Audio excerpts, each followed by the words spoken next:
ত্রিপুরার স্বর্ণকন্যা অস্মিতা দেকে ত্রিপুরা সরকারের রাজকীয় সংবর্ধনা দেওয়া হলো 10 লক্ষ টাকা ও জমির দলিল। কমনওয়েলথ গেমসের মঞ্চে ইতিহাস গড়ে জুডোতে ভারতের প্রথম স্বর্ণপদক জয়ী ত্রিপুরার গর্বের মেয়ে অস্মিতা দেকে এক রাজকীয় ও আবেগঘন সংবর্ধনা জানালো ত্রিপুরা সরকার। বুধবার আগরতলার রবীন্দ্র শতবার্ষিকী ভবনে আয়োজিত এক বিশেষ অনুষ্ঠানে ত্রিপুরার এই কৃতি কন্যার অভাবনীয় আন্তর্জাতিক সাফল্যকে সম্মান জানাতে তার হাতে 10 লক্ষ টাকার চেক এবং আগরতলায় একটি সরকারি প্লটের ভূমি বরাদ্দের নথিপত্র আনুষ্ঠানিকভাবে তাকে তুলে দেওয়া হয়। অনুষ্ঠানে প্রধান অতিথি হিসেবে উপস্থিত ছিলেন ত্রিপুরার মুখ্যমন্ত্রী ডাক্তার মানিক সাহা, ত্রিপুরার যুব বিষয়ক ও ক্রীড়া দপ্তরের মন্ত্রী টিঙ্কু রায়, ভারতের কিংবদন্তি অলিম্পিয়ান তথা পদ্মশ্রী প্রাপক জিমন্যাস্ট দীপা কর্মকার সহ ক্রীড়া জগতের বহু বিশিষ্ট ব্যক্তিবর্গ ও আধিকারিকরা।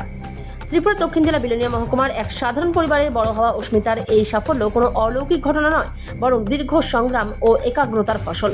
সাইকেলের মেকানিক প্রয়াত বাবার হাত ধরে ক্রীড়া জগতে পা রাখা অস্মিতা মাত্র 23 বছর বয়সে গ্লাসগো 2026 কমনওয়েলথ গেমসে মহিলাদের 48 কেজি বিভাগে কানাডার প্রতিযোগীকে হারিয়ে ভারতকে জুডোর ইতিহাসে প্রথম স্বর্ণপদক এনে দেন। ত্রিপুরা থেকে বিক্রম কর্মকারের রিপোর্ট, বিগ নিউজ বাংলা। এর আগে আমাদের পর্বে বিষয় ছিল ওর সাথে আরেকজন ছবি চলতেই থাকবে এবং ওদেরকে দেখে বিশেষ করে আগামী দিনে বেশি উদ্বুদ্ধ আমরা সবাই জানি যে ত্রিপুরাদের ড্রাগস নিয়ে একটা বিরাট প্রবলেম। এখন এত সুযোগ এত সুবিধা আমরা দিচ্ছি ত্রিপুরা গভর্নমেন্টের স্পোর্টস ডিপার্টমেন্ট থেকে প্ল্যাটফর্ম দিচ্ছি।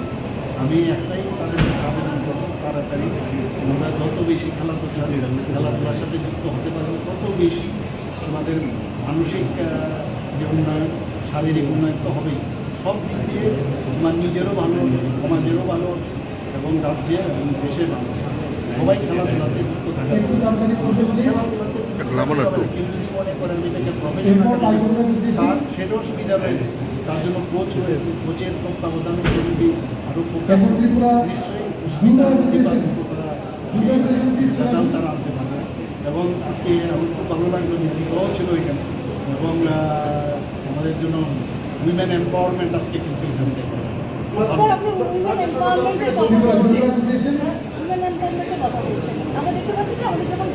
আগেও ছিল, কিন্তু এরকম সময় পর্যটনটা যেহেতু আরও চাইছিল যে আরও বেশি কাকে দিয়ে বেতন হবে,